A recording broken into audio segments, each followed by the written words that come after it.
Good evening, comrades. Thank you for joining us on this hot and sweaty evening.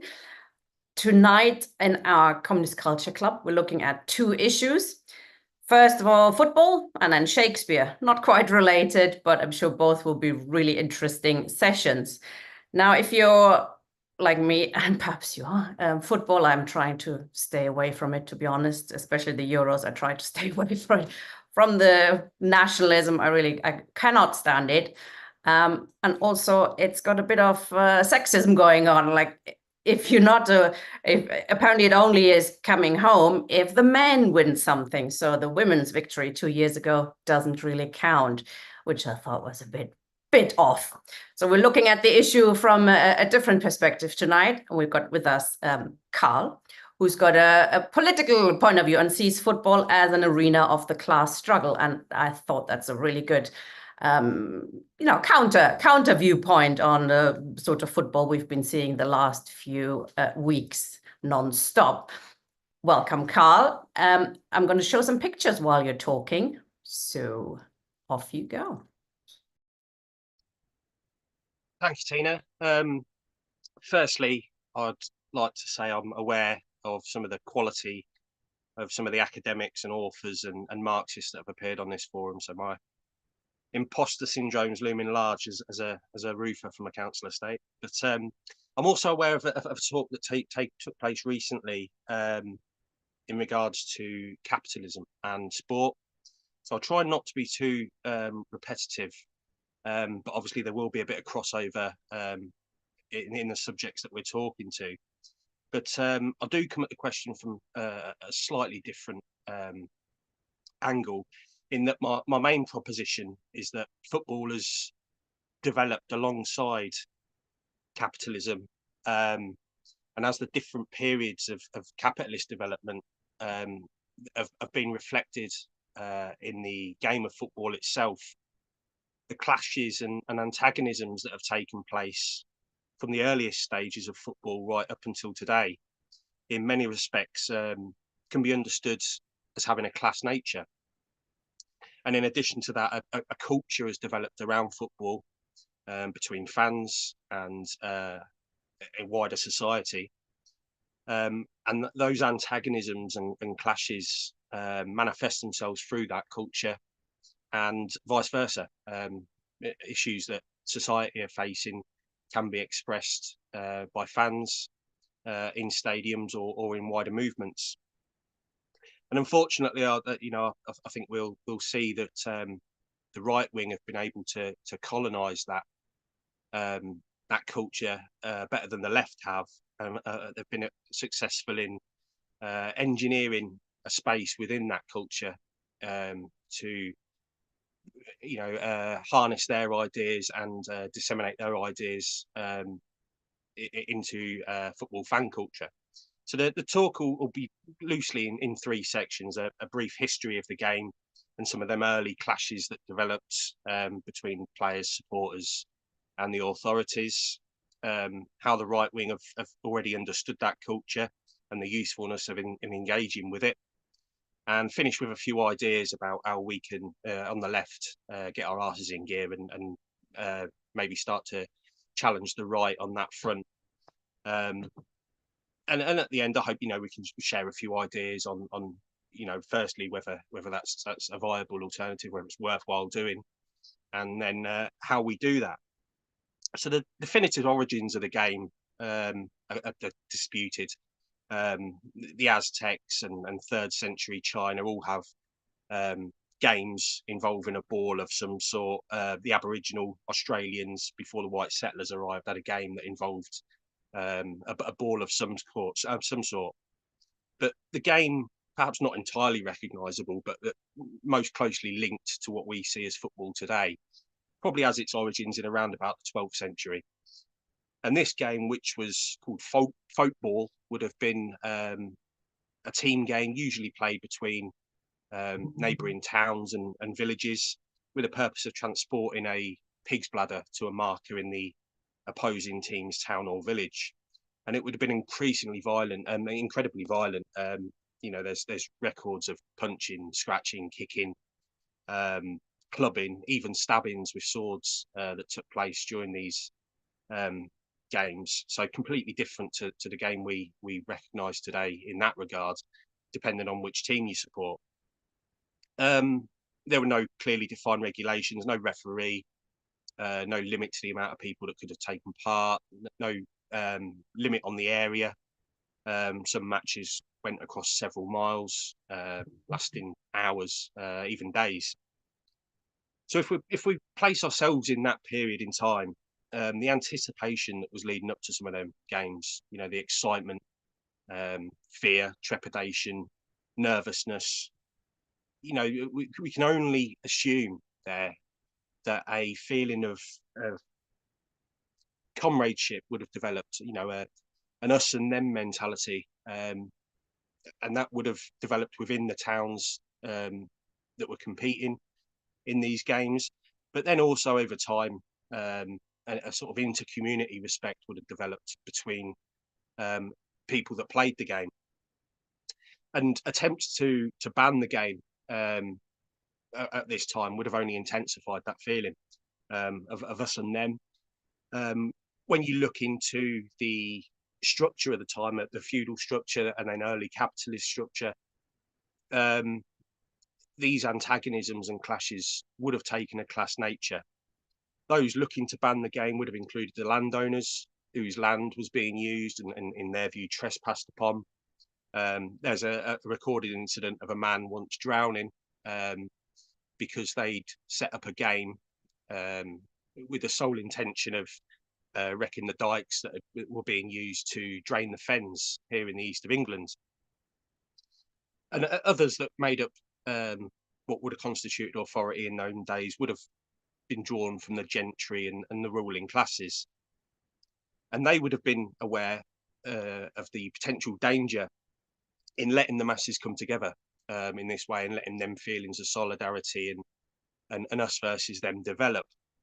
Capitalism, even in its earliest days, has always taken a strong interest in what workers do outside of work. Not only because, you know, we make up the greatest part of the market in which they want to sell their goods, but also because they'll want to cut any movements in the bud that would have the potential to become a revolutionary force and challenge the system. But banning it, as we know, was largely unsuccessful. There are periods where the game was stopped, but they were unable to ban it for good. So it started to develop, mirroring the development of capitalism. The game was exported around the world. As we discussed earlier, there were games similar that already existed, but the new codified version would have been imposed as part of colonial projects around the world.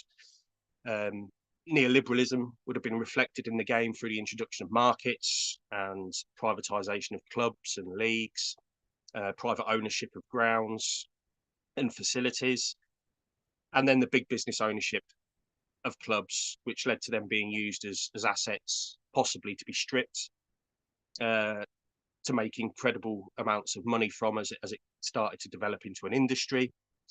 Some owners took over clubs as a means of prestige for owners of questionable repute, shall we say, and more recently, even by states, as a means of sports washing their image as dictators or human rights abuses in their own areas and their own regions and countries. So even in the earliest days, a counter movement by ordinary people would have taken place among the masses. A connection can clearly be drawn between class struggle and football since its inception, be it the early sort of 15th century conflicts around private ownership of land, up until the fans opposing the football authorities' fairly recent plans to create a super league made up of the so-called elite clubs of Europe. So in that last example, I think the general gist of what I'm trying to say is what we saw there was mostly working class ordinary people demonstrating against the plans of the authorities and people in power who were looking to take something away from them in order to increase their already obscene wealth. And my proposition basically is, what is that if it's not class struggle? And in the extreme examples of the period of hooliganism in the 80s, 70s and 80s in Britain, that saw a expression of that class culture. Had their own symbols and rituals and fashions, a way of life and identity. I contend that those were a counter movement to the deindustrialisation, the unemployment, attacks on working class institutions that were carried out by Thatcher and alike, which left working class communities with little else other than their club through which to express their identity and their anger and frustration. And some of those symbols are still prominent today. The use of the Union Jack, for example, which had later connotations with the far right. And as a result, some left-thinking football fans see that aspect of fan culture as nationalist and negative. I think that's what Cher was alluding to in her introduction. And if there was more time, we'd probably be able to expand on that conversation on whether a sort of feeling of revolutionary defeatism might kick in amongst left-wing fans, where they want their country, if you like, to maybe lose, but we don't have time for that. So I think if we fast forward from them primitive days to a developed capitalism and a developed industry of football, we've seen right-wing political organisations who have been able to exploit the mass participation in football, and they've been able to disseminate their ideas into large groups. The group called the Football Lads Alliance, which later become, ironically, the Democratic Football Lads Alliance, were able to embed themselves within fan bases by embracing that football culture. They're then able to incorporate the ideology and prejudices directly into the movement. And they often preyed on real societal issues and political issues, and then take them onto the terraces.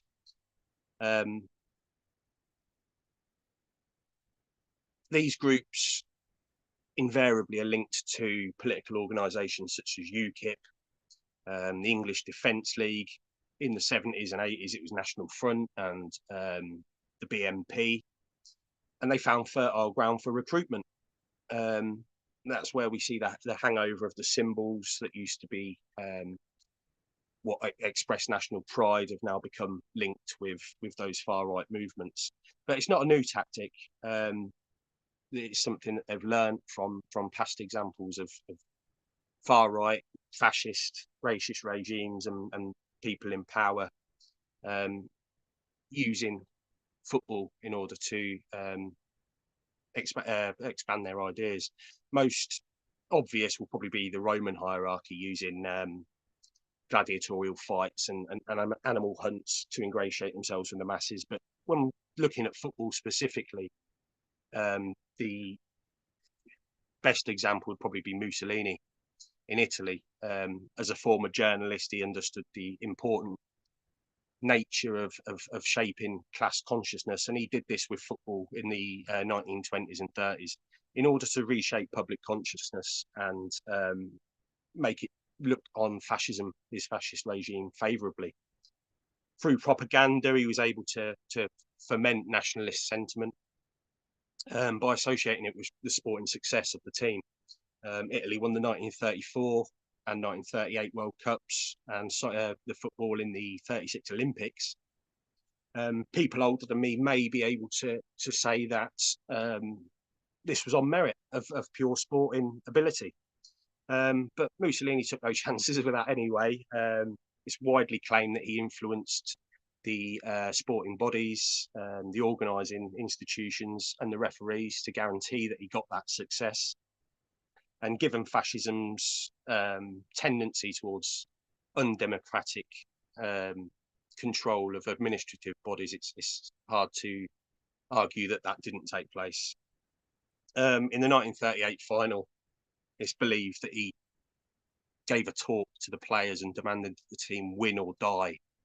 And when Italy did win, the opponent goalkeeper, a Hungarian, is reported to have said, "I may have let in 4 goals, but at least I saved their lives."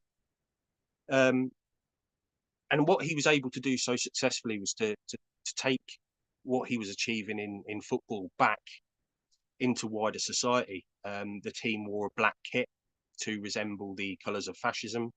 They displayed Roman salutes before games, and these images were shared widely across all the propaganda around the country. And to give an idea of how easy that could be to do, if you think back to the lead up to last Sunday's final, all TV, news, radio, newspapers, all geared towards this frenzy of national pride. Whether you engage with football or not, you could see it. It was coming into your homes via the radio, via TV, via your newspaper.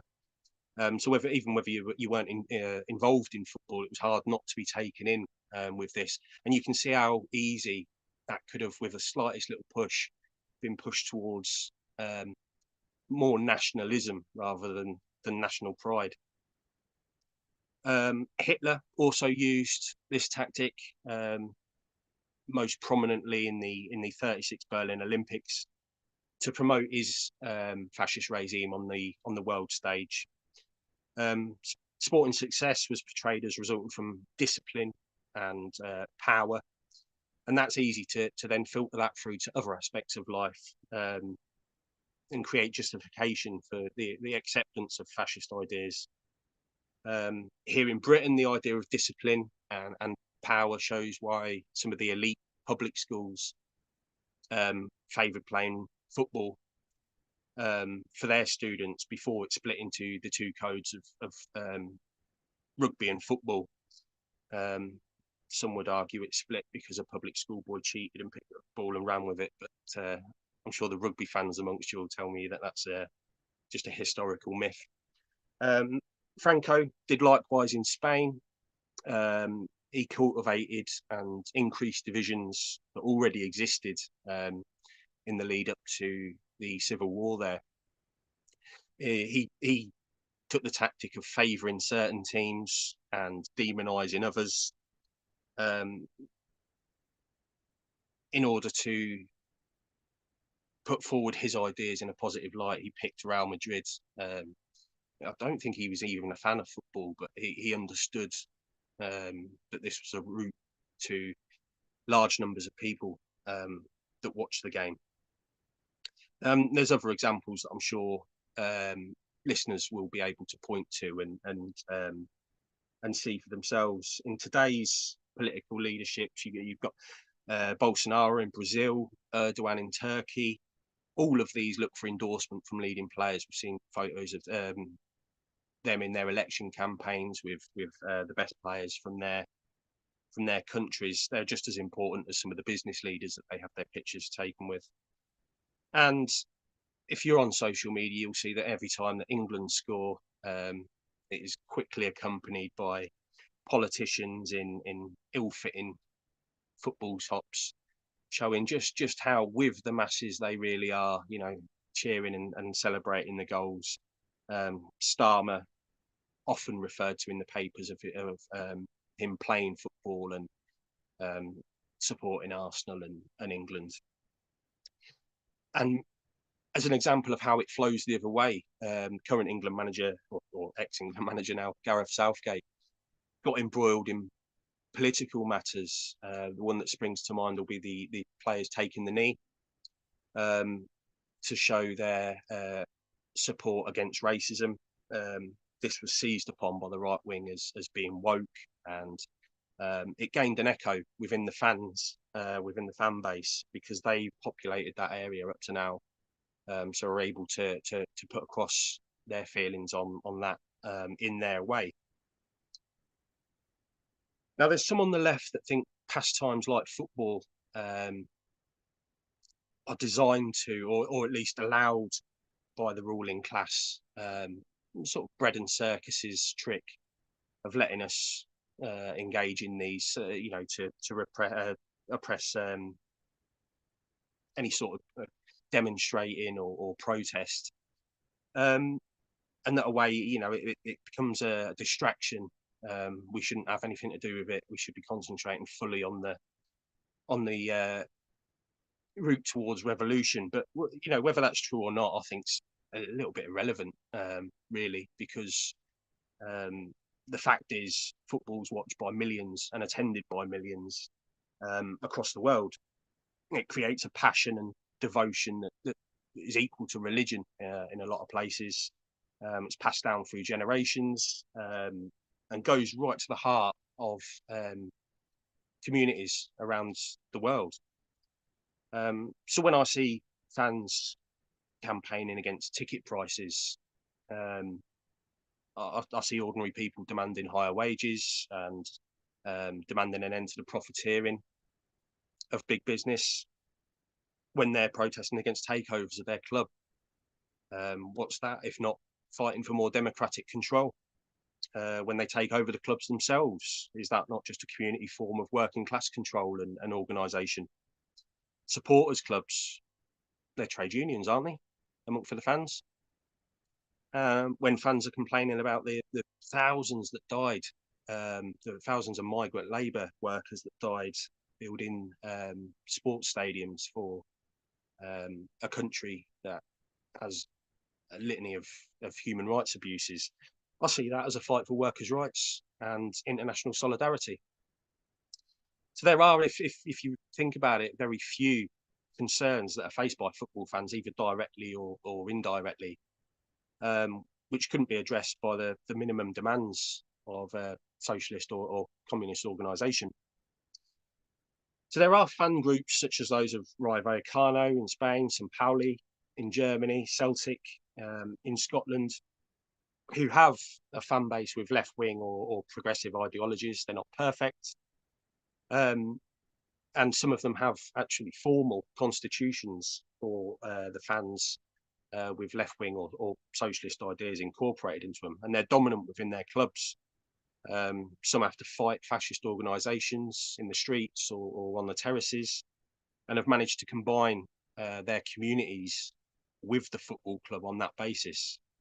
There's organisations such as the Football Lads and Lasses Against Fascism, the Trade Union Football and Alcohol Committee, who've worked hard to counter the right's dominance within football culture and politicised fan bases.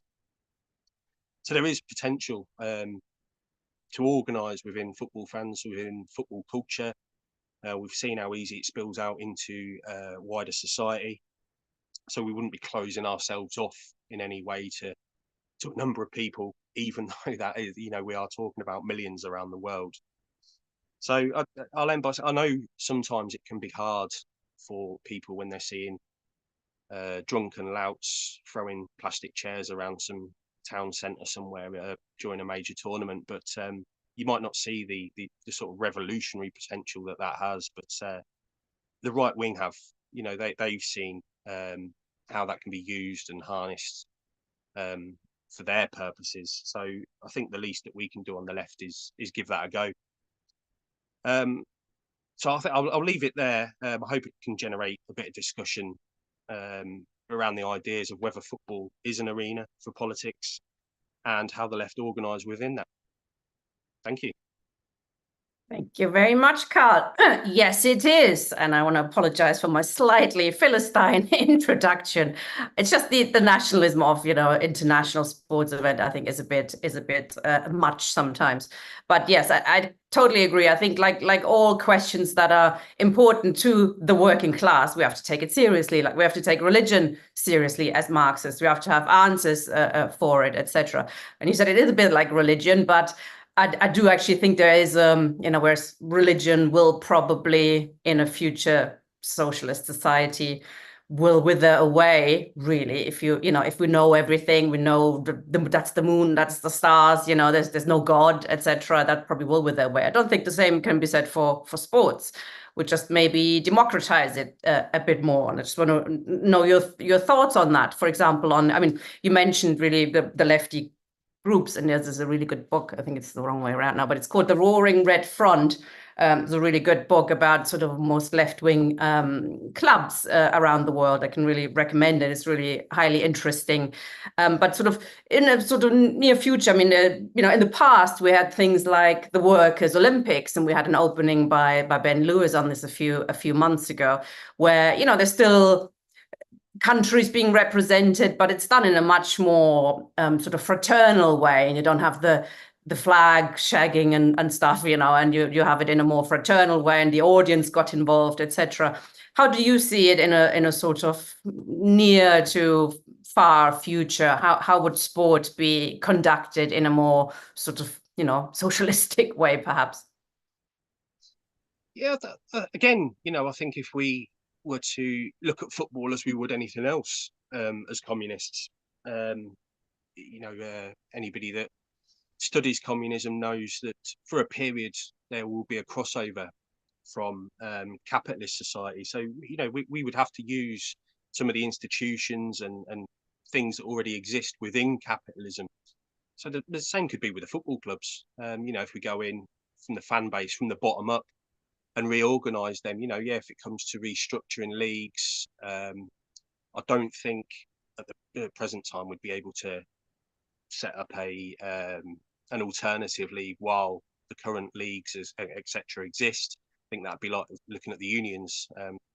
People have tried to set up unions against the ones that already exist, and that's fallen on its arse in most cases. So using what's there at the minute, yes, have them goals in the long term to completely democratize the game, bring it back to its working class roots. But that's not to say that it becomes poorer. I think a lot of the time when we're talking about ideals as communists, we put it across. There's been talks on this forum about primitive communism, and it seems like we're trying to drag people backwards in time. But in fact, there's many things that fans. I think there's a large amount of people that would look towards caps on wages for players, caps on transfer market. So, that would only make the game, improve the game with fan engagement.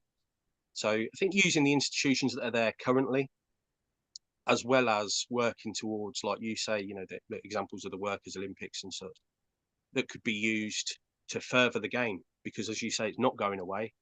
More and more people might be turning towards grassroots football as their little own protest. I mean, I'll go and watch semi-professional football now as my little protest against how big football's got. But these clubs are held so closely and deeply with people that isn't going to happen either. So the best way to do it is, like we say with society, from the bottom up, create a movement in order to take back what is ours. And I thought in a society where we don't have to, labor away 8, 9, 10 hours a day, far more people would want to do it, and different sports as well, of course, not just football. And Peter's got a question. Hi, Carl. Thanks very much for that. It was interesting because I've looked at this before myself, and what you mentioned very clearly is how football is a reflection of all the contradictions of wider society. The nationalism and you mentioned class struggle. So obviously racism as well, which you touched on, and it kind of reflects different transitions in society. As you mentioned, the early folk football as well, which had no rules, but then there was, those particular society weren't didn't have a fetish on rules about the boundaries of where the game should be played across villages and all the rest of it. And so it's a different beast today, isn't it? Because it's capitalist society. So that gets me to my point that how are you defining class struggle? So, because is it in Marxist terms? Because when I look at, you go to the match or you look at football supporters, and they can be from different class. Most of them are working class, but they can be cross-class, so-called middle class, and even people with small businesses and that kind of thing can be, really kind of like keen football fans, season ticket holders attending and see themselves as traditional fans. So I was just wondering how you defined class and class struggle. And do you think there's any traction in seeing class struggle, just to add to that, as being premised, because it is capitalism, it is premised on, you know, the commodity form, the football. You know, there's a struggle over the commodity form of football. Is any traction in kind of cement the class struggle to that, so we can distinguish between classes, by commodity form, that in many ways people see football as a kind of a community asset, to use a capitalist way of looking at it, but basically they're saying it's an object which has use value and it has a social end, but at the same time it exists as a business. So it's there to pursue profits, value, if you like. And so the commodity form has that rupture, that conflict. And in many ways, because rarely do clubs make a profit, elite clubs, and definitely clubs lower down don't.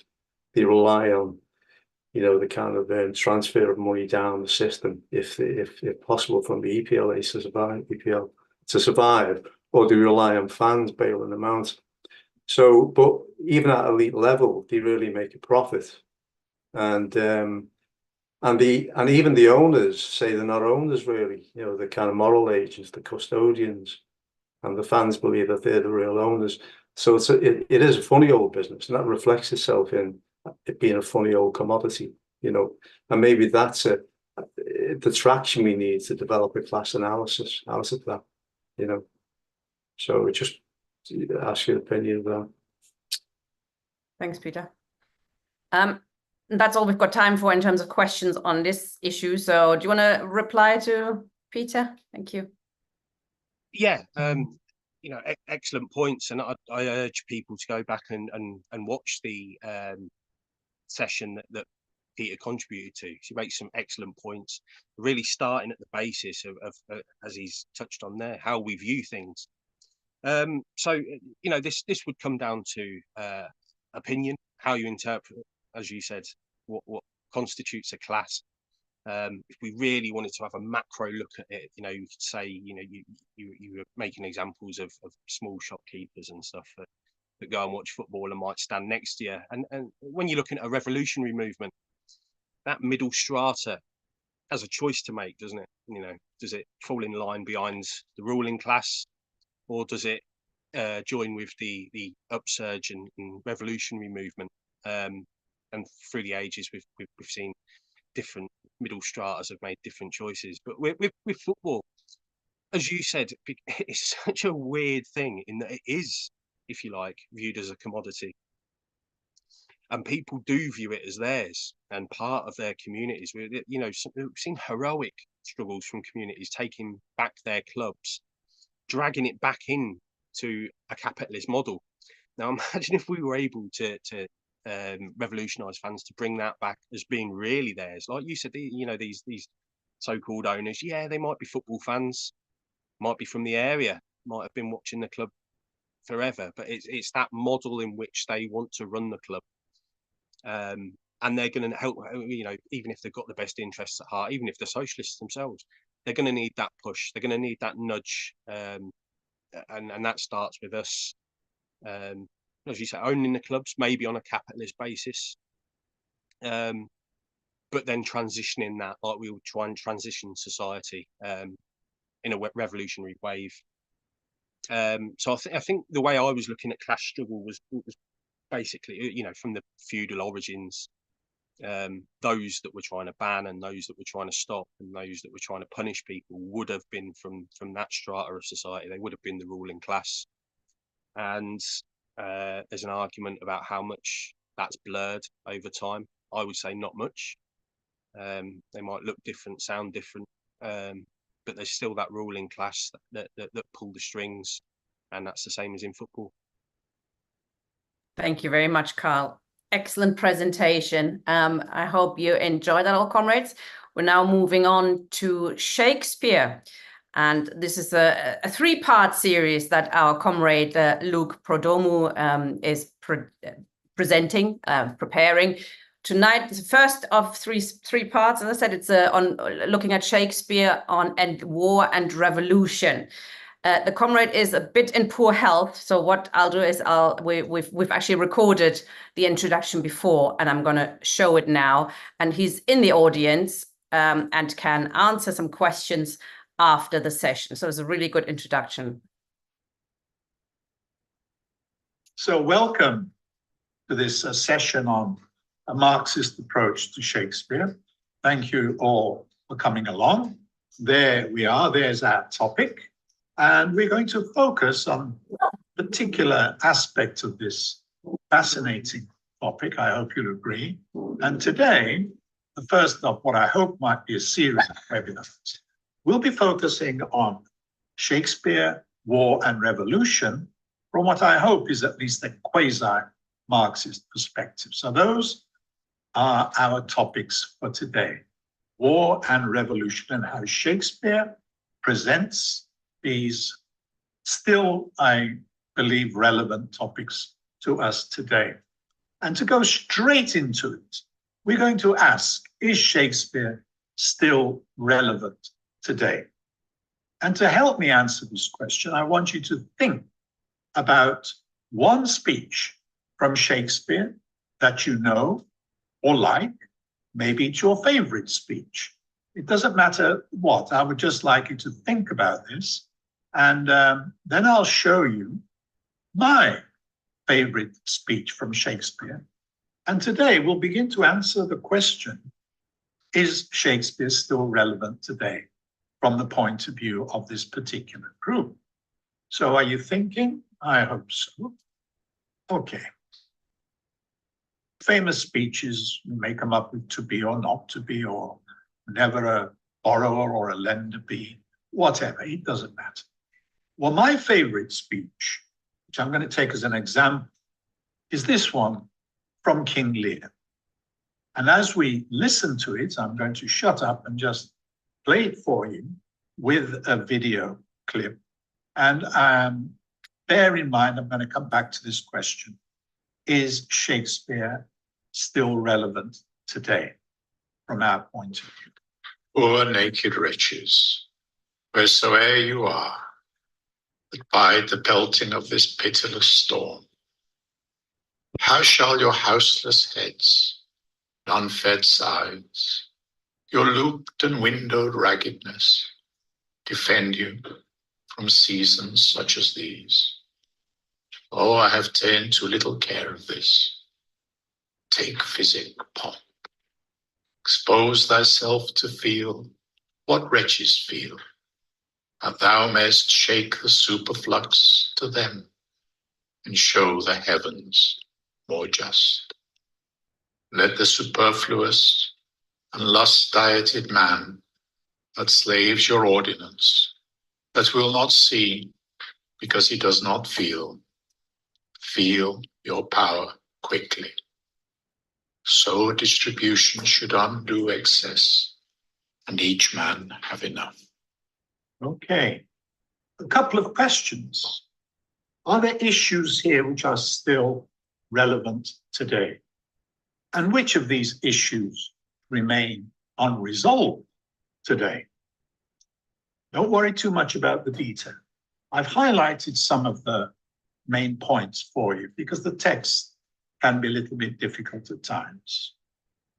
But you're looking now to identify issues from King Lear, my favorite speech from the whole of Shakespeare, which are still relevant. Immediately, what springs to mind? You see poverty, you see homelessness, you see the difference between wealth and poverty. The pomp he refers to there is the rich, the privileged, in comparison to the wretched of the earth, the wretches, as King Lear calls them. And he's addressing himself as someone with power, wealth, and privilege, and saying, I have never really thought about this before, that there are such inequalities of wealth in my kingdom. Okay. And he does make a kind of wish at the end that the powers that be may use the extra wealth, the superflux, to distribute to the poor, to make the heavens, as he calls it, more just, or make the world more just. And let's focus a little bit more on what Shakespeare proposes, having identified some of the issues which still, I think, preoccupy us today: poverty, homelessness, inequality, and so on. Did you notice whether he proposed any solutions? And are they in any sense consistent with the political perspective we're taking in this webinar today? Well, this is part of his response to the problems is defined, identified, and quite simply, have a good look, he's saying that the wealth that has caused so much injustice, the inequality, there should be distribution to undo excess and each man have enough. That broadly is what he's saying is the solution to these acute issues he has defined, that the rich should be made to share their wealth. Now, what he means by this exactly, we'll see as we continue on our journey of exploration. One strong hypothesis has claimed that King Lear, particularly, is Marxist before Marxism.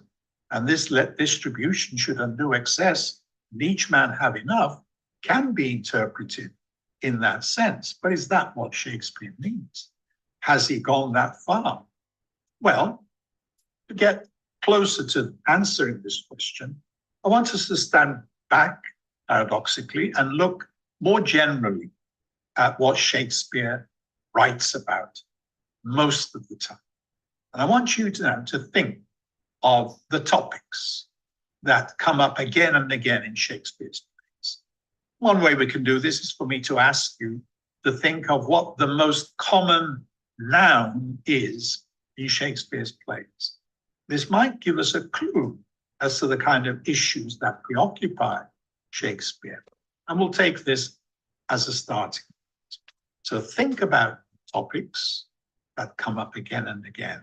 And if you can, guess the most common noun, because I'm going to show you a frequency count from the whole of Shakespeare's works, which tells us which are the most common nouns and therefore probably the most common topics which preoccupy you.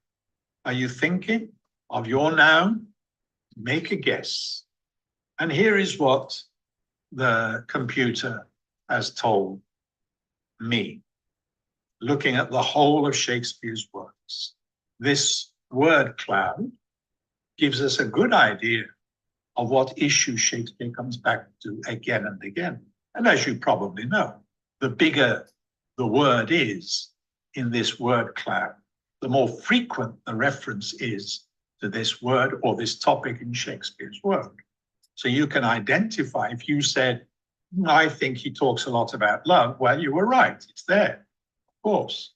And a lot of you will have predicted that he does talk a lot about the ruling classes, which is why we have the word king in big letters. It's with love, the most frequent word, with lord. Lord here, of course, means aristocrat in the whole of his works.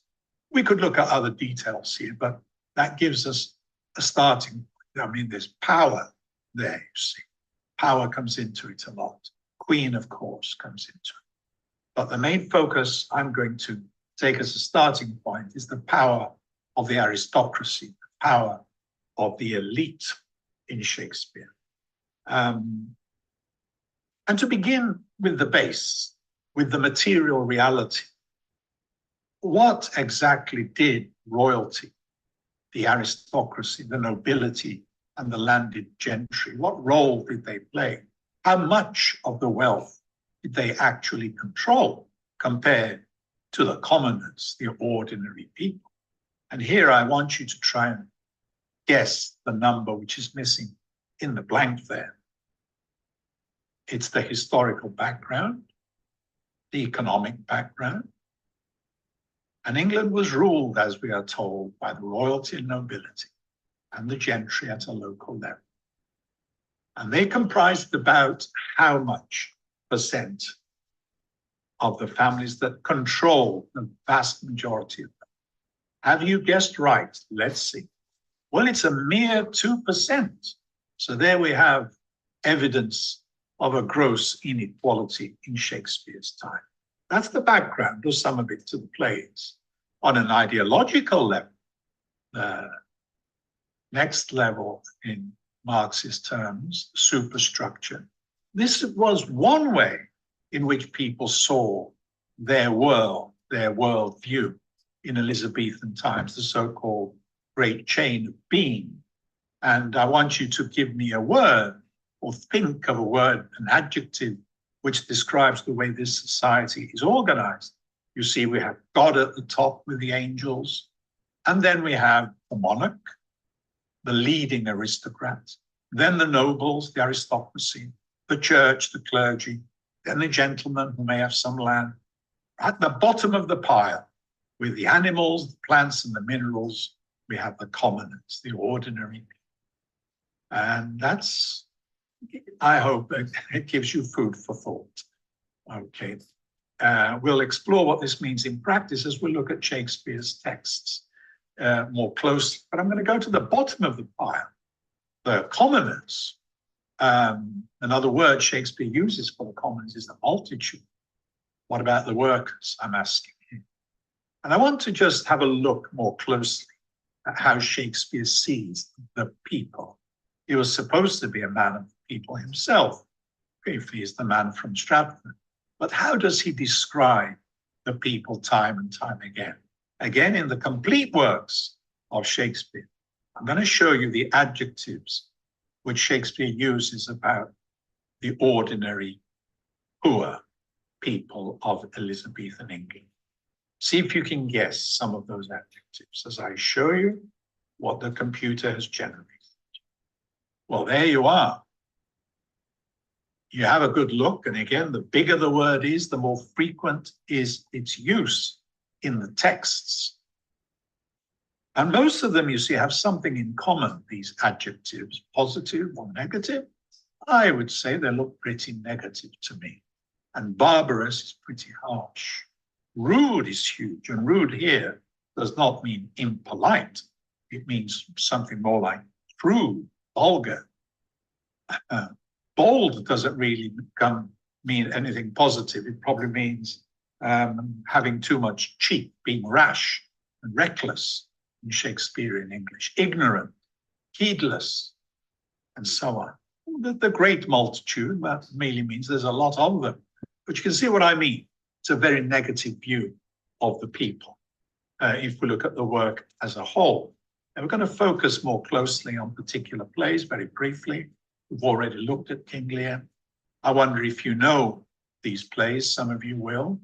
I'm going to look at Henry V, Henry IV, Part 1, Henry VI, Part 2, a little bit at The Tempest, and I'm going to finish with Coriolanus to look at our two topics, war and revolution. Revolution is the first. We could have done it the other way around. But let's see how Shakespeare looks at rebellions, uprisings, and even revolutions. First of all, I'd like you to think, because I'm sure you have a lot of knowledge already about this, what caused the uprisings in early modern England, in Elizabethan times and just before? Can you think of the most common causes? We've already looked at some things which will give you an idea of the things that went wrong, the things that were wrong in that society. Let me just show you. I'm sure you guessed some of these. Causes for rebellion, either by the aristocracy leading the rebellion, or in some cases, the peasants, the poor, the commoners themselves. From the enclosure of common land, taxation, famine, the things we've mentioned, like gap between the rich and the poor, and war right at the bottom there, which we're going to come back to, because it was one reason why people rose up against the state. That gives you things that you've probably guessed already. Squabbles, of course, about the royal succession, I won't talk about today. They were mainly led by the aristocracy, conflicts between Catholics and Protestants. We're going to focus on the issues that affected the multitude, the ordinary people. And we're going to take a first historical example, Jack Cade's rebellion in the 15th century. This is just before Shakespeare's time, but Shakespeare writes about it in Henry VI, Part 2. And this is the historical facts, if you like, according to Wikipedia. And we should begin with the material facts before we look at how Shakespeare presents the rebellion in his play Henry VI, Part 2. Have a quick read there. It was a popular revolt. Aristocrats were involved and manipulated the revolt, but it was largely led by Jack Cade, the people, rebelling against corruption, bad administration, abuse of power, and of course war, which was going on and on and on. And that's why it's called the 100 Years' War. It lasted a long time. These ordinary people were often used as cannon fodder, and they'd just about had enough, along with all the injustices. Those are the basic facts of the rebellion. And we're going to look at how Shakespeare deals with this and what stance he takes, what ideological perspective he takes in Henry VI, Part 2. And there's Henry VI, he's a weak king, and the aristocrats are all squabbling amongst themselves about who's going to grab power during this weak kingship. But we're not going to look at that. We're going to look at the people and the manifesto, the reasons that Jack Cade led the rebellion against the state in the 15th century. But before I show you his manifesto, and whether you like his manifesto, think about what you would put in your own manifesto if you wanted to be voted into power. And then we'll compare your manifesto ideas. Think, if you're not writing, think. And then it gives you something to compare to. And there I've summed up for you from the whole of Henry VI, Part 2, the main issues that the people are demanding. Some you will agree with, I'm sure some you will disagree with. I've grouped them into basically education in the first group. Second group is food, bread and beer and wine. The judicial system in blue there, and what they would do to the lawyers and courts. No money in the future utopia that Jack Cade promises. All citizens will wear the same uniform and so on. And of course, all things in common. Now think of which of these promises in the manifesto you agree with and think are a good idea. We need to look at context to make sense of all this. And particularly, as I said, to see how Shakespeare represents these arguments. Does he represent them seriously, or does he satirize them? Is he objective, or is he making fun of the people? Is he in favor or against the rebellion? And how do we know? We can only do this by what we were taught at university to do, textual analysis. And here to help us with textual analysis, I've used two colors, the red and the blue. The red are the claims that Jack Cade is making and the promises he's making. He's the leader of the rebellion. There's a picture from a performance in the theatre. There will be no money. Everybody will wear the same uniform, livery uniform. And we will all be brothers. Brotherhood, I rather like that idea of brotherhood and sisterhood, of course. But notice the blue bit, and worship me, their Lord. Now, what does that do to the discourse? It tends for me, however serious the claims are, the arguments, it deflates, debunks, ridicules the serious arguments which the people might be making. And they're going to kill all the lawyers, of course, a very famous line. A lot of us might agree with that. How far does it get you, though? Again, look at the red and the blue. Well, in both cases, it seems to me pretty satirical. Notice the picture on the right from an RSC production, which they interpreted as an example, not of the left-wing rebellion against the state, but right, that's Michael Pennington, the actor, is a National Front leader in this version, okay, of the production. And notice here, Jack Cade is promising lots of good wine instead of pissing convicts who run nothing but claret wine. Well, it's a great idea, but it does sound like it's making fun. And notice again, we have the power-hungry authoritarian motif, treason for anyone that calls me other than Lord Mortimer. So he's going to be the Stalinist figure, the leader of this revolution. They attack literacy and people who can read and write, and for a good reason, as we shall see. But it's again quite undermined by the reaction of the ordinary people to this Clark Chaffin, who says he can write, and the response is he's a traitor because he can write. Now, why would they say that? And Jack Cade says, hang him with his pen about his neck. So they don't like literate people, educated people. Well, there's a reason for that, of course. The reason is that in the courts, when the people went to defend themselves, commoners, they were illiterate most of the time, they couldn't defend themselves. They couldn't read the accusations, and they were punished or even hanged. So there is a serious argument behind this attack on literacy and the judicial system, on education, grammar schools, and all the rest of it. Now, there's snobbery in this as well. Sir Humphrey Stafford says contemptuously to Jack Cade, your father was just a plasterer.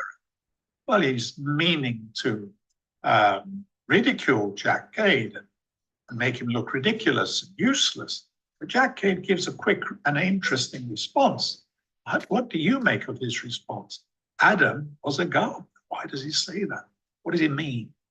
Your father was a plasterer. Adam was a gardener. That's his response. And it reminds Sir Humphrey, who's a member of the elite, that they're fighting for their liberty. And come the revolution, there will be no lords or gentlemen.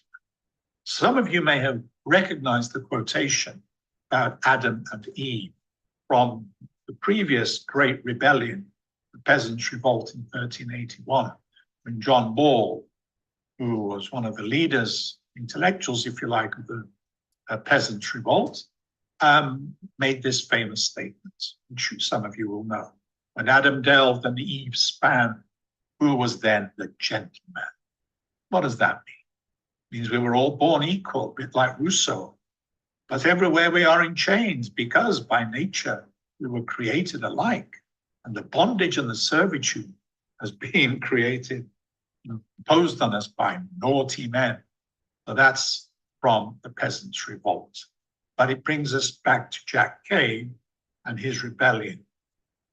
And I'll finish with this final example of the way Shakespeare gives us both something very serious, almost utopian, all things shall be in common, which I think a lot of us would be very interested in as an idea to develop. And then he deflates, debunks with my mouth shall be the Parliament of England. So he will be the dictator, a bit like Oliver Cromwell kind of was a dictator a few years later from Shakespeare. But does Shakespeare always do this? Is he always making fun of revolutions and rebellions? Well, I'm going to give you two examples where he doesn't make fun. He doesn't always satirize utopian ideas. I'll give you a quick example from The Tempest. Henry VI, Part 2, which we've just been looking at, was probably Shakespeare's first play. Probably his last one was The Tempest. Some of you will know, most of you will know The Tempest. This is Gonzalo. He's not a peasant, he's not an ordinary commoner. He's an aristocrat, and he's quoting Sir Thomas More's Utopia. So Shakespeare, at the end of his career, once again, comes back to this idea of equality and a more just society, and indeed a very socialist principle. All things in common, nature should produce to feed my innocent people, says Gonzalo, the good man in The Tempest. That's all I'm going to do with The Tempest, just to show you that Shakespeare, over his career, developed a more serious approach to the people And the most detailed example of this, and interesting for me, is Coriolanus. I'm going to look briefly at the mass protest and rebellion in Coriolanus, which is a Roman place, so-called, but it's really about Elizabethan England, as we know. I'll tell you what I mean. The background to Coriolanus is, in fact, contemporary England, Jacobean England. Technically, it's 1607, the Midlands uprisings about the enclosures and the food riots. So this is what was going on if Shakespeare did indeed write the play at about this time. This is the material reality of his fascinating play about power, the aristocracy, and the poor. And that's the plot in a nutshell, conflict, if you like. Great film version by Ralph Fiennes, and he played Coriolanus himself. There he is on the right. He's also called Caius Marcius, or he gets the title Coriolanus for conquering the enemy. But things fall apart. The center cannot hold. And the conflict is between the people who see this aristocrat, militaristic figure, is a bit of a Mussolini in that respect. And he has total contempt for the people. And you see, he calls them fragments. We'll come back to why he tells them to go home. They're on the streets protesting. Go home, you fragments, he calls them with contempt. So what are they fighting about? Well, it's about food. It's about starvation. You are all either to perish. That's the choice the citizens have because they need corn.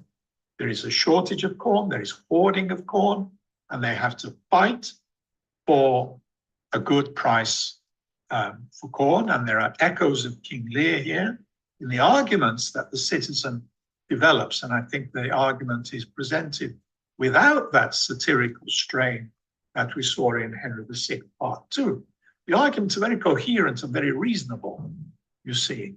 And the first citizen, one of the leaders of the rebellion, argues that there is more than enough grain for all of them. What authority surfeits on would relieve us, but they are not. The authorities, the powers that be, with Coriolanus at their elitist head, is refusing to give them food, and they are starving.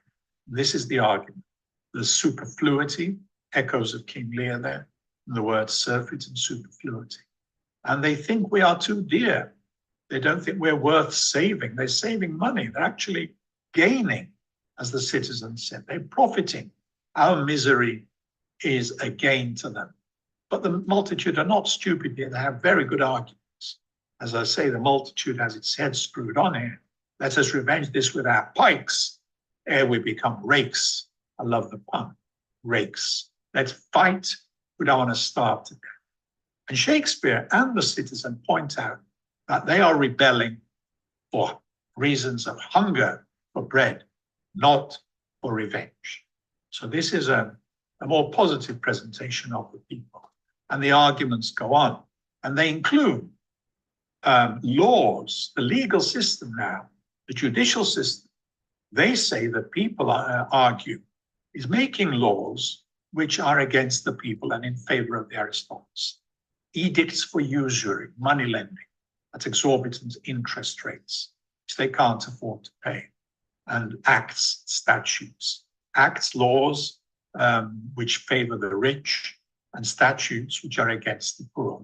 And of course, the wars, the never-ending wars for which they were cannon fodder. And this is their art, basically.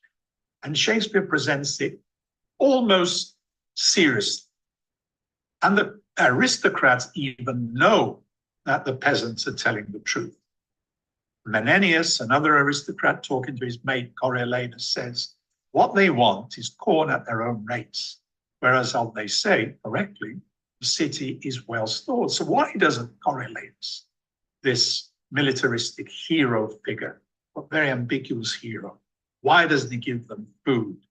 Well, there's a good reason why he doesn't give them corn at a reasonable price. He's hoarding it for his soldiers to supply the military. And that's why there is a shortage for ordinary. So hoarding of grain, which, by the way, William of Stratford was also accused of doing at the same time and was taken to court over hoarding of grain in a time of dearth. And to sum up the struggle here, the people say, we stand up for corn, and he, Coriolanus, or the establishment, their response is to scoff and call us many-headed multitude. They don't even have names, they're just a many-headed monster. And the play finishes with the exile of Coriolanus. He has nothing but contempt for the people. They exile him. He joins the enemy, and the enemy kill him in the end.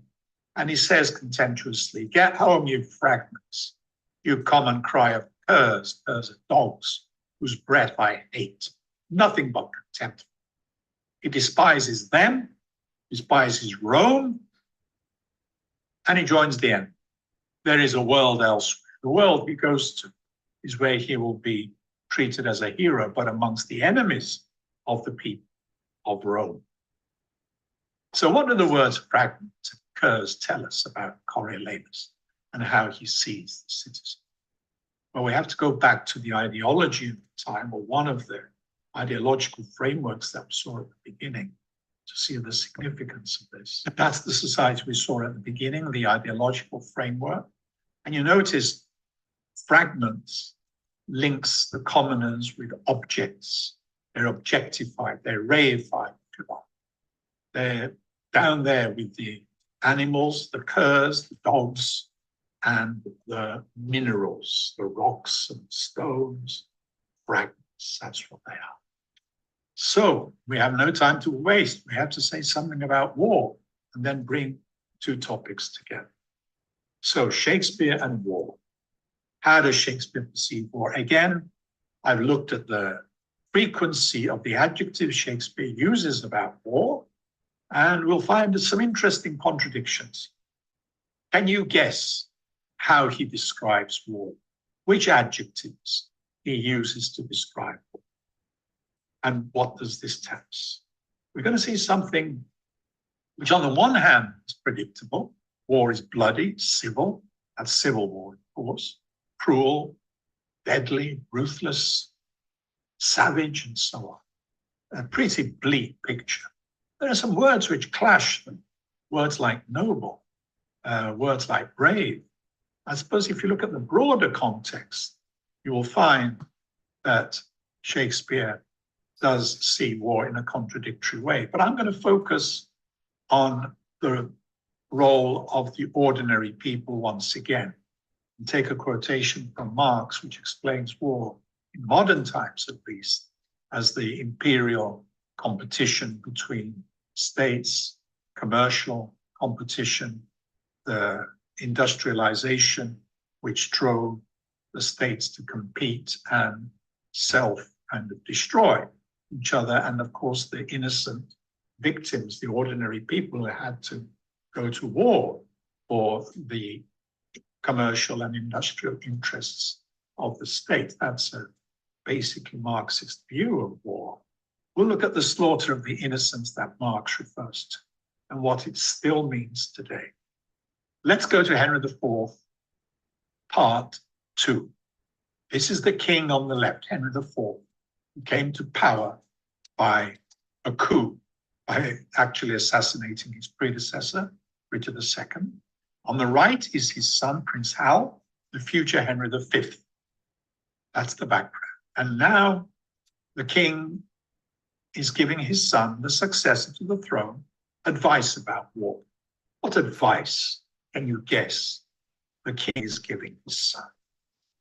How should he conduct it? Well, this is what he says.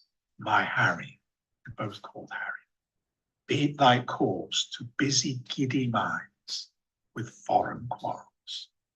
It's a lovely phrase, to busy, to occupy, to distract, giddy minds, people easily taken in, people easily distracted, confused, giddy minds.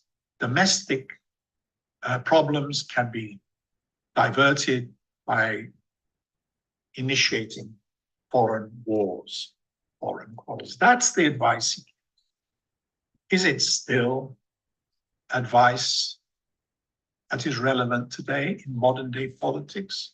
To go to war, to distract the people's attention from domestic issues? Do politicians still follow this advice? Is Henry IV Part II and Henry V still relevant today?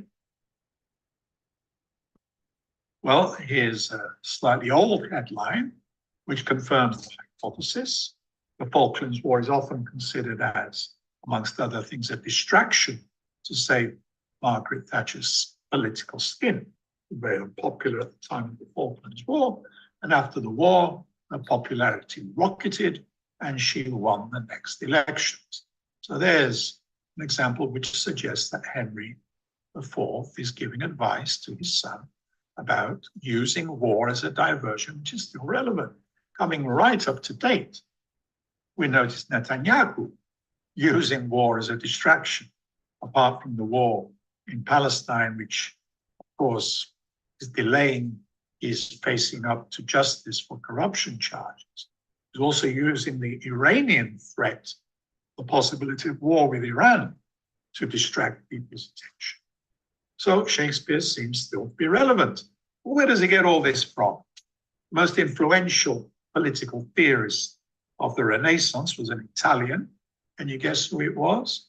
Who advised the prince or the leader, the king, the duke, whoever was conducting a war, that this was the most important of the skills a politician needed, the art of war. The art of war. A prince should have no other object, no other thought, but the art of war. Conquest, imperialist conquest. Who said this? Well, those of you who see the word prince there will think of the book called The Prince by Machiavelli. And Machiavelli, before Shakespeare, had a great influence on Elizabethan and Jacobean theatre and political practice. And even today, he's still of great influence. Cynical, if you like, philosophy, a realpolitik, if you like, where the ends justify the means. And war is one end, or one means which justifies the ends. Now, I'm going to ask simple questions here and look at the text to see what the answers might be. Henry V is Shakespeare's play par excellence about war. And we often think of Henry V because of the propaganda around the play as a hero, an ideal king.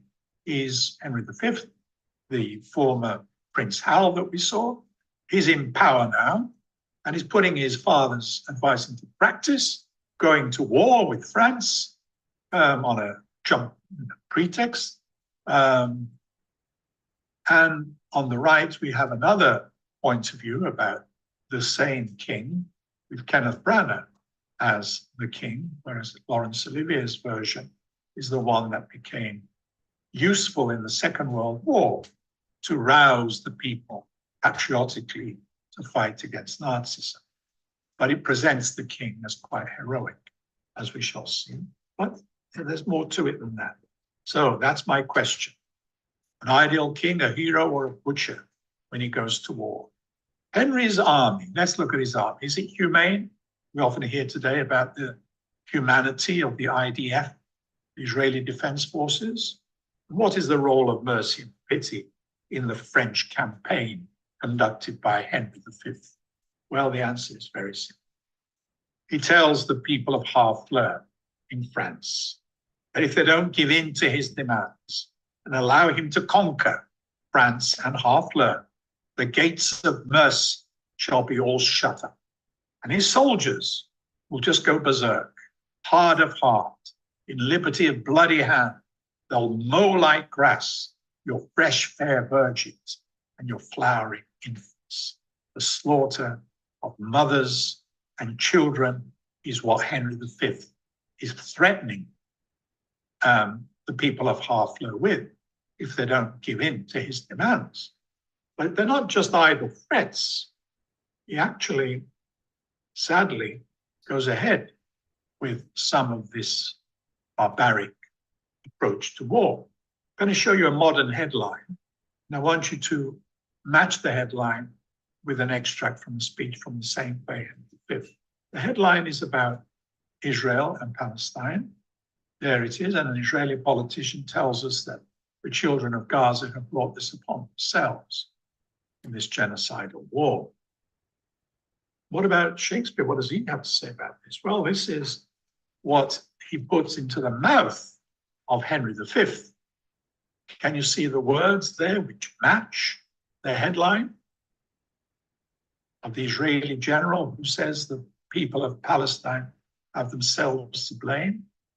Well, this is what the King Henry says. You yourselves are cause, if your pure maidens fall into the hand of hot and forcing violation. In other words, rape. Mothers and children, the slaughter of the innocents. So I go back to this question, an ideal king or a butcher? Shakespeare is great for taking different points of view. So he gives us this point of view. This is the king again speaking. What do you make of what he says about the French prisoners they have taken? That every soldier should kill his French prisoners because the French haven't given in yet. And he gives this order, which sounds to me like possibly what we would today call a war crime. Every soldier kill his prisoners. And he says it again, in case you had any doubt, we'll cut the throats of those we have, and not a man of them shall we take, shall taste that mercy. There will be no mercy for the French prisoners. So this is a pretty bloody, barbaric war, isn't it? Not much honor and nobility here. But what about the people? What about the workers? What did they say? Well, we'll see one worker, one ordinary man, one commoner, called Bates. And I just want to look at this extract and identify the pronoun he, his. Who is behind the pronoun he and his? Bates is talking. I would he were here alone. Many a poor man's life saved. Who is he? Methinks I could not die anywhere so contented, says Henry V, as in the king's company. His cause be just, and his quarrel noble, honorable. Honorable, interesting word, given what we've seen. The ordinary soldier, Bates says, if his cause be wrong, our obedience to the king wipes the pride of it out of us. So we're just obeying orders. We don't know whether it's right or wrong, this war. He has his doubts, Mr. Bates. And the point is, of course, that Henry V here is disguised, and the soldier doesn't know he's talking to the king. And that's why they use the pronoun he and his. They're talking about the king. And whether the king's war is justified and all the lives, the cannon fodder which is being sacrificed. Bates, you see, has his doubts. But Henry insists the war is just and honorable. If you look at Henry V, the play, you will find that Shakespeare doesn't quite say that the war is just and honorable. Much more ambiguous than that. And evidence that the people are being used as cannon fodder. I will give you this. Other names here of people or places. Bedford and Exeter, Warwick and Talbot, Salisbury and Gloucester. From a very famous speech. Are they places or people? Well, you've guessed, of course, they're all the names of aristocrats. And the important thing is that Shakespeare gives Henry V this great speech before the Battle of Agincourt. And the names that Henry is referring to at the beginning of this famous speech, Crispian, are the names of the aristocrats, Bedford and Exeter, Warwick and Talbot, Salisbury and Gloucester. They will be remembered when in future people talk about this war. They'll lose their lives, but they'll remember. You see, they'll be heroes. And we're all a band of brothers, he says. We few, we happy few. Does he include the ordinary people in this band of brothers? Well, he says he does, because he says here, for he today, 4 lines from the bottom, that sheds his blood with me shall be my brother. He's a king, he's an aristocrat. His soldiers are ordinary people, vile. Be he ne'er so vile. Vile here means humble, base, crude, ordinary people. However vile you are, however much of a villager you are, a peasant, this day shall gentle your condition. Gentle is a wonderful verb made from the adjective gentle, meaning you shall become gentlemen. It's got nothing to do with being gentle as the opposite of hard or cruel. You shall be like gentlemen, like a gentleman in England now abed. And some of you will know how this speech continues. We don't need to go on. But he's saying that those who are here today who die in the battle of Agincourt shall be heroes. But the ones who are named are the aristocrats. And when they come to count the casualties on the French side and on the English side, it's the aristocrats who really, literally count. You see the titles there: York, Suffolk, Sir Richard, blah, blah, blah, Esquire, a gentleman. None else of name. All the common soldiers who died in this are anonymous, unknown soldiers. And indeed, the great, you will guess who this is, Shakespeare's Falstaff, Henry IV, parts 1 and 2, and he dies at the beginning of Henry V. But notice the language he uses about the recruits he's having to muster for the war. One of his tasks as a friend of the prince, Sir John Falstaff, is to recruit soldiers. Look at the words he uses. Can you see? Such a commodity, interesting word, of warm slaves, slaves. Food for powder, food for powder. What we would call today cannon fodder, tushmen, mortal men, mortal men. They're going to die, and they have food for powder. That's all. They're just filling in, as perhaps some of the soldiers in today's wars are merely food for powder or cannon fodder. And I like the word commodity, because, you know, he's making money out of this. He's taking bribes, Falstaff. In recruiting soldiers, he accepts bribes from those who can afford not to go to war. So he's crooked, a lovable character, but full of contradictions, as is the whole of Shakespeare's work, I think. Commodity of slaves. We're going to be used for the war. To finish, two endings, if you like, for Henry V, this play about war. One is a comedic ending, where people get married and live happily ever after. Here's the king, he's conquered France, Henry V, Kenneth Branagh on the left, with Princess Catherine. And he tells her very explicitly, you don't have to hate me for conquering France, because I have all of France now, and I'm not going to part with the village. His imperial conquest has succeeded. You will have it all, please. I'll have it.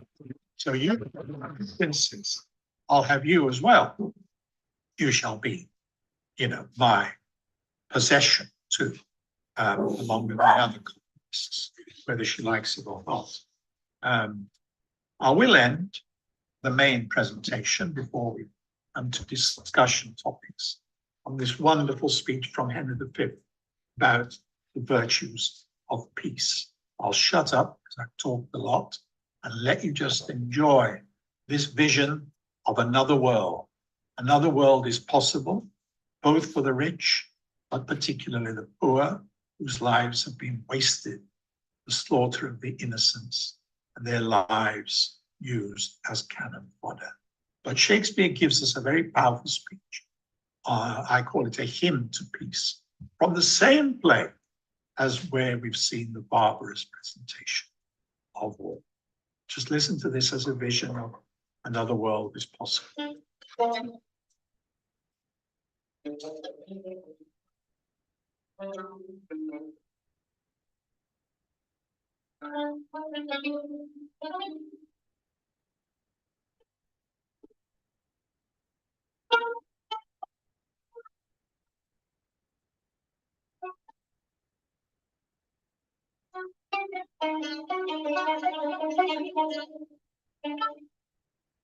Shakespeare's Henry V, the Duke of Burgundy appeals to the kings of England and France to consider the virtues of peace and to end a destructive war.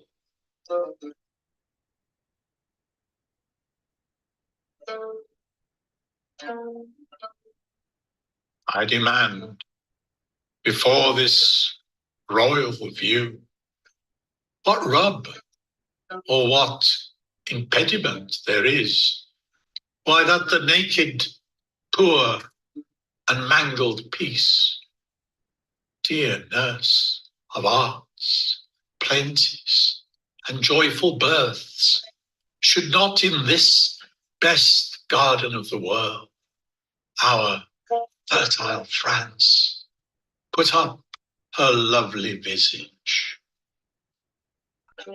Alas, she hath from France too long been chased, and all her husbandry doth lie on heaps, corrupting in its own fertility.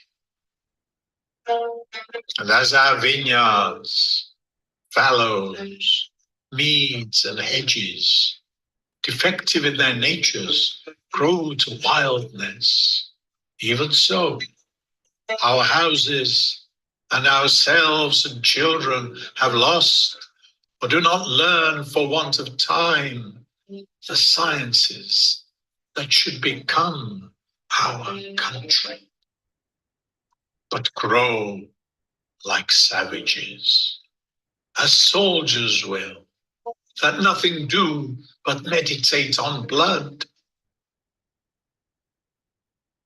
There you are. I wanted to end on a note of hope, the vision of peace. And Shakespeare is as eloquent about peace and its beauties, its advantages, as he's eloquent describing the horrors of war and the other things we've looked at today. So there's modern day Palestine. And I think everything the Duke of Burgundy says can still be true, every single word about the tragedy of the war still raging in the Middle East and indeed between Russia and Ukraine. And this is what we have to lose, the other world that's possible. I don't have conclusions, but points for discussion. These are things, topics which have come up directly or indirectly in my presentation. My question to you, if you wish to discuss things, is Shakespeare still relevant today? And the things he says about these topics, from poverty to utopia, things in common, are they still worth listening to? Does he have things to teach us? Does he show a way not only to understand the present, but a way for planning the future and a better world? I said he's full of contradictions. A lot of people would agree the magic of Shakespeare is that he gives us so many points of view with such conviction, with such poetry. It gets us thinking. It's difficult to say where he stands. But as Walt Whitman said, the contradictions contain multitudes. And I like the word multitudes here because it takes us back to the people that we've been focusing on. I contain multitudes, says Walt Whitman. And Shakespeare too contains worlds, myriad-minded Shakespeare, Coleridge. Oh, he is large. He's a whole world, Shakespeare, and I still think he's relevant for today and for the future that we may like to plan. The other world. Coriolanus said that it's a world of a world of power and war, and destruction, That's Coriolanus. And we reply, another world is possible. Thank you. Thank you very much, Luke, who is with us now. Luke, if you could switch on your camera, then we can see you. I think that was a really interesting way of presenting as well. And thank you for joining us. I know you're not well, so we'll try and keep this second part now a bit closer. Comrades, if you have questions or comments, please click raise hand. I mean, there is lots, as you say, there is lots and lots in Shakespeare, and there's lots of political analogies you can make to today and through history. What's interesting is, of course, I mean, he wrote way before Marx, obviously 300-400 years. He's pre-Marxian. He's not in a period of pre-socialism, or socialism existed, a form of socialism. And you could argue that Jesus, you know, talking about all holding things in common, was a kind of revolutionary, kind of socialist. And these ideas, socialistic ideas, certainly existed then. How would you, for my first question, would you describe Shakespeare's outlook? I mean, he was a court writer, wasn't he? So he was, on the one hand, he was kind of with the courts, with the kings, and that's a lot of his plays are about that. But he also talked about the other side, the people, etc. And then secondly, and that question has come up a few times in the chat, the fact that there are so many contradictions in Shakespeare's writing. Do you think that's an indication that maybe Shakespeare isn't just one person, wasn't just one person, but a number of people were writing under the name of Shakespeare together? Well, Tina, thank you. Thank you all for your comments and your interest. You're touching on very sensitive ground here, Tina, as you may know. But in fact, the prevalent view now from scholars, both on the orthodox side, let's call it, and the skeptics on the whole story of Shakespeare, the whole narrative of the man from Stratford, is that indeed collaboration was common. And for example, you'll see the latest Oxford Complete Works, edited by pillars of the Stratfordian establishment, Stanley Wells and so on, actually attribute some of the plays quite openly now to other playwrights like Middleton and Green and Nash and so on. So that's accepted now, that there is something going on. We can't quite put our finger on it, but the multiplicity of views, the richness of the language, although the basic starting point, I would say the default position in Shakespeare, whoever he was, is clearly that of a courtier, that of the court, that of a feudal aristocracy in crisis. That's where he begins. And I think initially his language, the subtext of what he says, is tends to be sympathetic to the order, the hierarchy of things. And yet, somewhere, he or whoever else is involved in this can't resist being eloquent about humanity. And what that means is that, as you say, a man who is that sensitive to human nature, human issues, the way society is run and misgoverned, will inevitably stumble on ideas that centuries later, both Rousseau and others, and then Marx, of course, and in our own day, many, many writers have developed. He is very much a forerunner of the 17th century diggers and the levelers. I mean, by that, not that he himself believes that this is what should happen, but he can't resist expressing it, these ideas. Even in Hamlet, I discovered that that quotation from Henry VI, Part 2, about the Peasants' Revolt, where John Ball famously said, when Adam delved and Eve span, who was then the gentleman, and so on, and all this stuff about gardeners, which of course is saying we were all born equal. And somewhere along the line, these naughty men, the capitalists, the aristocrats, the feudal lords, they made us unequal. And this idea comes up again in Hamlet when the gravediggers are discussing things with Hamlet himself, an aristocrat who par excellence is a feudal lord in crisis who is questioning everything about the order of things. Something is rotten in the state of Denmark, something is rotten in the state of the feudal order. So the grave diggers actually do go back to John Ball. He was a preacher, but he was a radical preacher, and he literally proposed communism, and he was accused of being a communist, literally, even then. It may sound like an anachronism, but if you read what the man is saying, this preacher to Wat Tyler and the other peasants, he's actually talking about a society where everybody has equal rights and equal share of the abundance of the wealth. And Shakespeare seems to have this as an undercurrent in all his thinking.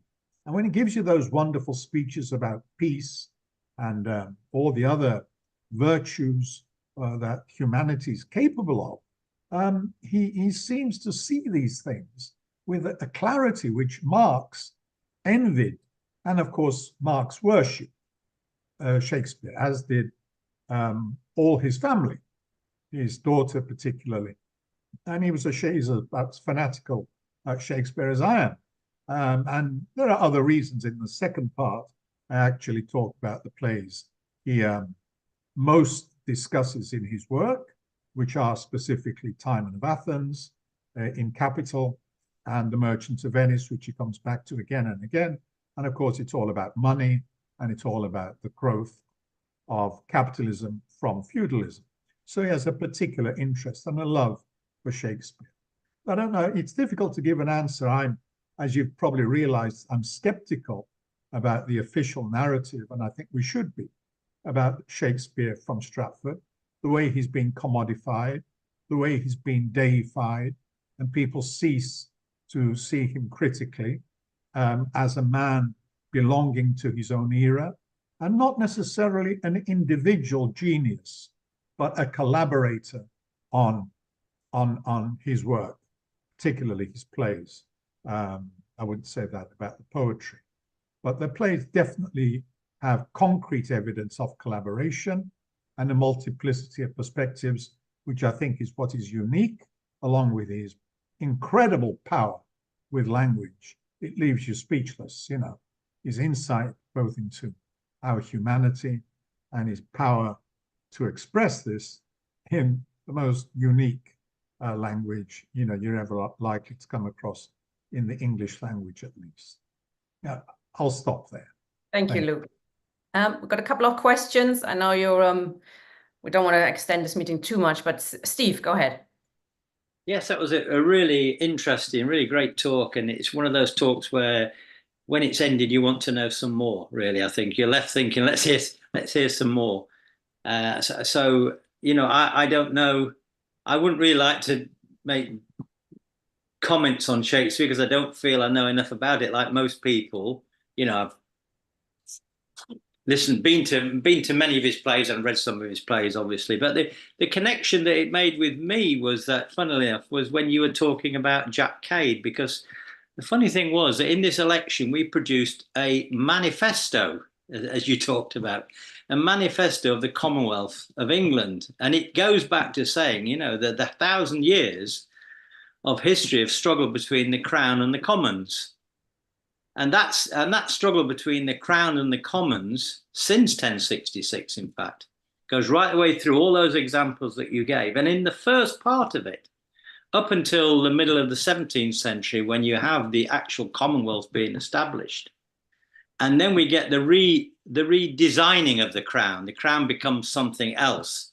So in the earlier part, the Crown is the king, but in the later part, the Crown becomes really the collective noun for the state, and the power of capital becomes something quite different through that revolutionary process. Yeah. So in a way, when you were talking therefore about the idea of drafting a manifesto, it immediately connected. I'd love to send you, maybe we'll after this, I'll send you our manifesto, and I'd love your comments on it. Thank you, Steve. That manifesto, by the way, I should have highlighted the point that when I presented Jack Cade's manifesto in Henry VI, Part 2, that was from Shakespeare's point of view.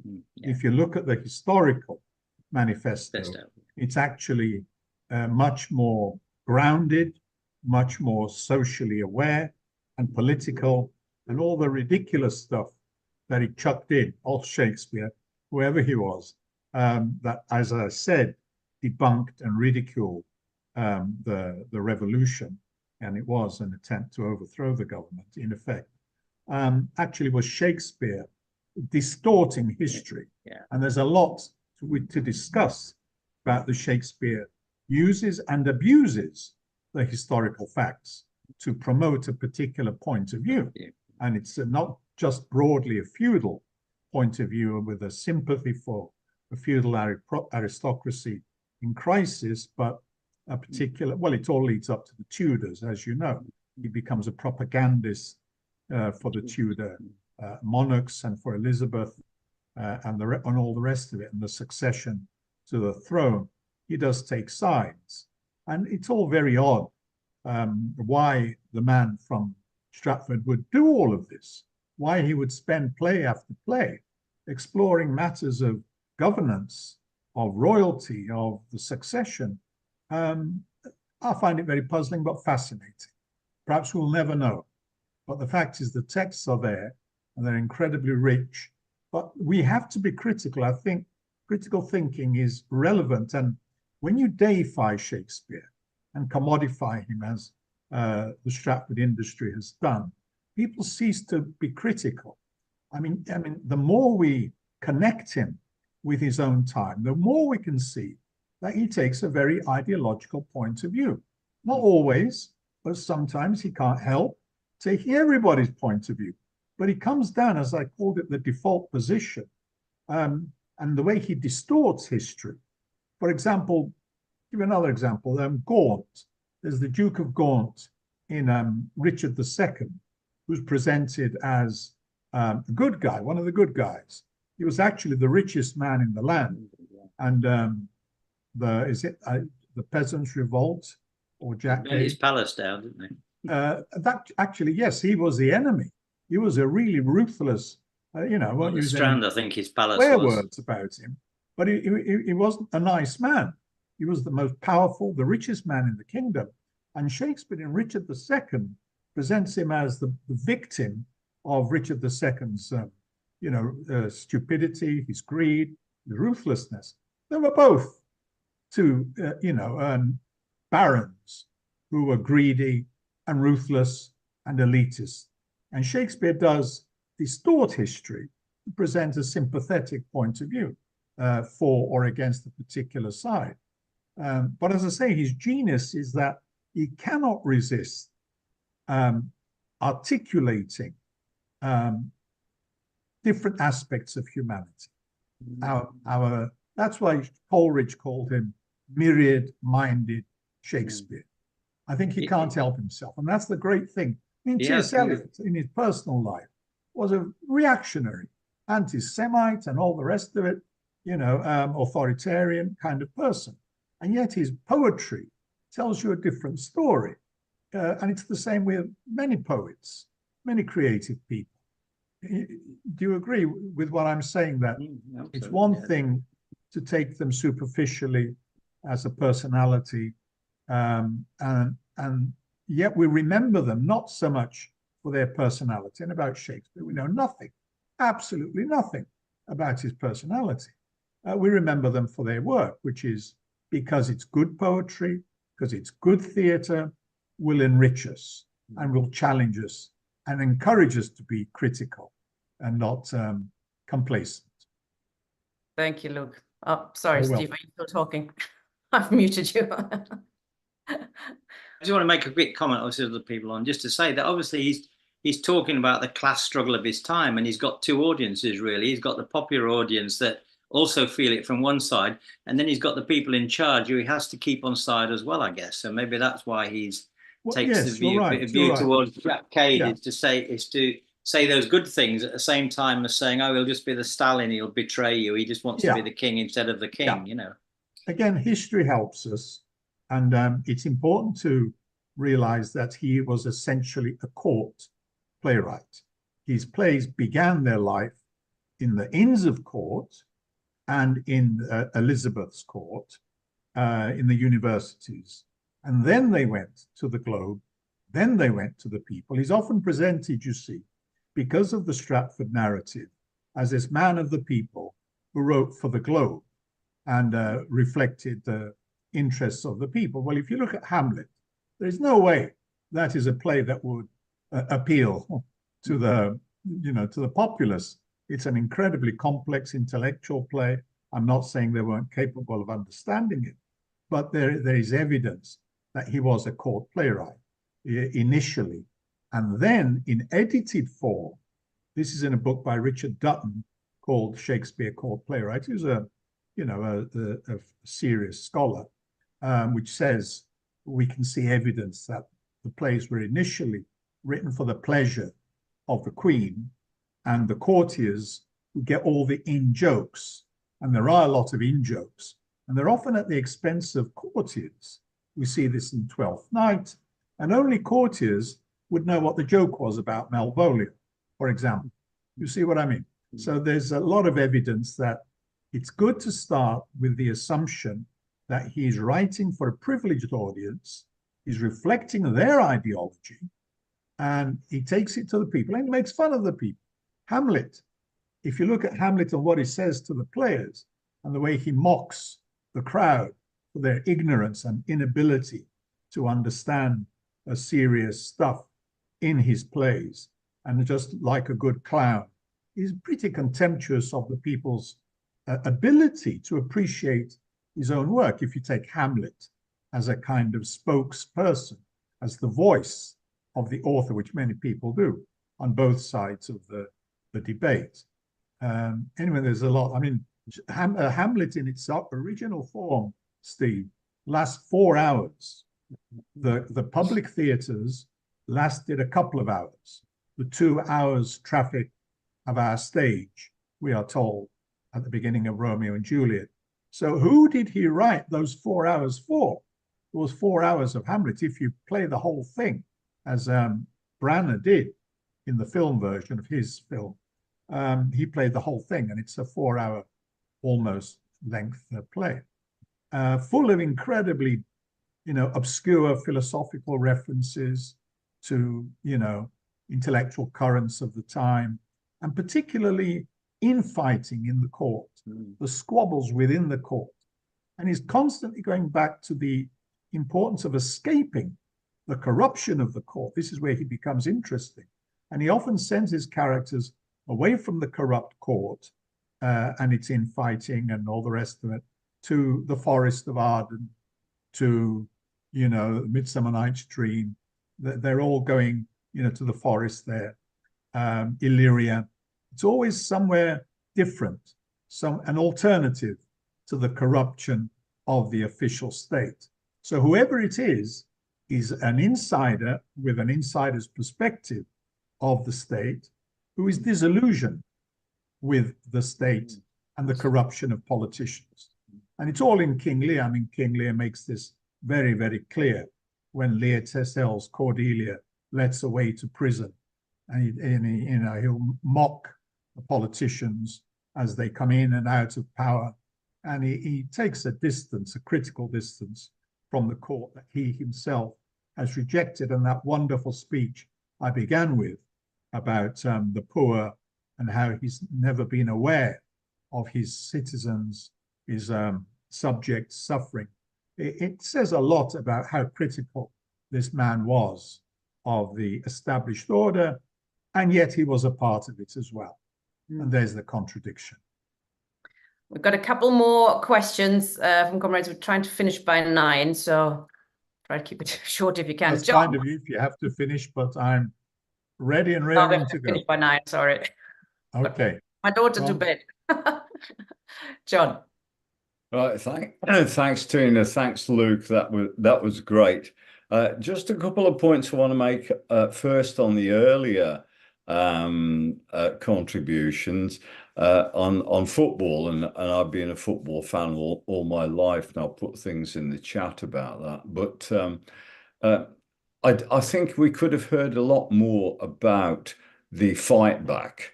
Certainly in the 1980s, the Football Supporters Association the whole fanzine movement, which was very aware that there were attempts from on high, particularly after Hillsborough, and the way in which the Jimmy Hill led the entire state into interpreting what had happened and pushing all-seater stadia on us. Lots of fans knew what their agenda was and actually organized a fight back against that, fighting back against Thatcher's attempt to impose ID cards on football supporters was one thing. I won't dwell on that. I fell in love with Shakespeare at school with the plays that we covered. And one of those was Julius Caesar. And I just loved the character of Gaius Cassius in that. Brutus was portrayed by Shakespeare, I think, as the tragic hero who had been the instrument of killing his greatest friend, Julius Caesar.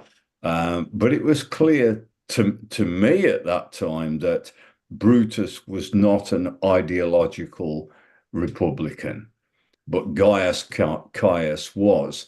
And I think that takes us back to the central point which Luke seems to be making, that Shakespeare, whether one or several people, is full of contradictions, just like capitalism, just like football. And we need to take what we can and take what is relevant and useful to us in the 21st century from great writers like Shakespeare, and I would argue Machiavelli as well. I read Machiavelli for my degree, that not just The Prince, but the Discourse as well, which I thought was a better book. But I think they're both great books. And I think Shakespeare did present if you like, the official narrative's way of interpreting the subject matter alongside something more radical at the same time. And he certainly did that in Julius Caesar. And I think Luke has shown how he continued to do that throughout his writing career. He or she or them or whatever. Probably we should use a pronoun of choice about Shakespeare. Thank you. Well, Luke, just a second. I'm going to take Anthony as well now, please. Yeah, and then we can answer both questions together, if that's okay. Thank you. Hi, Anthony, you need to unmute. Can you hear me now? Yes, we can. A few sentences. What's the first one? Yes, the Plantagenets were the most dominant royal family for 150 years in most of Western and Central Europe. The 100 Years' War came out of this. Joan of Arc rebelled, a middle-class peasant or urban woman, and led the rebellion against England. The Jack Hay rebellion preceded the War of the Roses. Steve said them. Shakespeare reflected the vacillations of the middle class. But one of the interesting things is when you were watching Michael Wood's Shakespeare in 2003, it's on DVD, I don't know if it's on YouTube, the dialectics were going through the coming, being, and ending in the grammar school. But I'll now go into the more contemporary significance. We want to totally, not just redistribute that, we want the expropriation of the capitalists under workers' control. That's one thing. I mean, even the clause 4 adaptations to the right, which is left social democracy, praise that democracy. We can't be to the right clause 4 social democracy. I think there's elements of that from what Luke's saying. The other thing is, it's not just entry imperialist war. There's wars of recolonization. The left communists didn't see colonialism and the necessity of fighting that from the 20s to the 70s. And then the worker states are a separate category on their own. But it's not just the main reason they wanted that Kosovo point. Alistair Burt was, he's normally a liberal, was very hard on that. That the 40 countries wanted to join the BRICS, and I'll finish on this. And the Chinese, Stalinist bureaucratic caste and the workers' state. India, Bushi don't want these countries joining because they wanted more of imperialism. Because Pakistan joining it, Saudi Arabia's Balochis and Iran together, and the other thing about that's one thing on the BRICS. I'll finish there. Thank you, Anthony. Okay, Luke, perhaps you could use your answer as well to sum up, because we will have to come to an end now. Well, thank you, Anthony and John, for your comments. I can't really comment on what the last speaker questioned. I couldn't quite see the connection, but I think it's important to reconnect Shakespeare, let's say, with his historical context. This idea of killing Caesar that was mentioned, killing the monarch, it comes up again and again. And I'll just end on this interesting example from Richard II, where we see a monarch, as I mentioned, being assassinated by his successor, Henry IV. And this play, Richard II, was put on in 1601, if I remember correctly, by the Globe Theatre at the request of the Earl of Essex and his rebels who turned against Queen Elizabeth. So the Essex faction used Shakespeare's play, Richard II, because it showed in its uncensored form a monarch being deposed, just like Julius Caesar does, shows a monarch. And Shakespeare is always, I think this is an important point to make, even when he's talking about the Romans, which he took from Plutarch, he adapted very much of what was in Plutarch's Lives to his own period.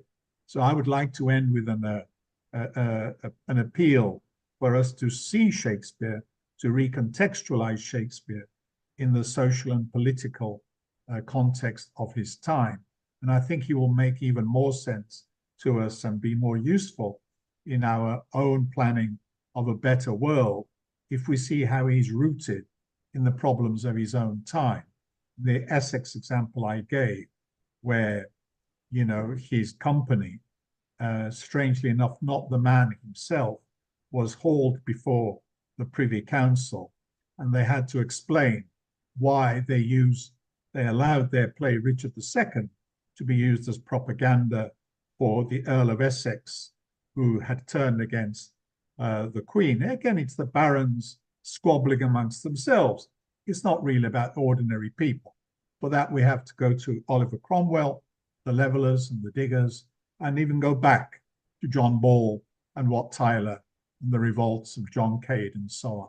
So I think it's interesting to look back from Shakespeare and to look forward to what happened with the Puritan Revolution and then its aftermath, which brings us up to the present day and the constitutional monarch that we saw in action again yesterday. And I used actually in my presentation of the King Lear extract, King Charles in all his pomp and circumstance. So very much still relevant today. And I hope I can see you all again for part 2 of this sometime in the future. In the meantime, thank you very much, Tina, for putting up with me and my problems and delays and so on. And I hope to be on better form next time. Thank you very much. See you again. All right, look, you did a brilliant job. I think there was lots of good comments in the chat as well. A lot of people enjoyed your presentation very, very much. And the question and answer was very insightful, and I enjoyed it massively. Thank you very much. We had really 2 excellent introductions today. Good questions from the audience as well. Thank you very much, everybody. As Luke said, 2 more sessions at least planned with him. On one of them is Shakespeare and his Unruly Women, which I'm very much looking forward to. Next week, we're taking a look at Mark Fisher and acid communism. And a comrade, an opera singer, will actually talk about why we shouldn't be reversed snobs about opera and why the working class should take that seriously. I hope you can join us next week. Thank you, Luke. Thank you, Carl. And thank you to everybody in the audience. Good night. Thank you very much.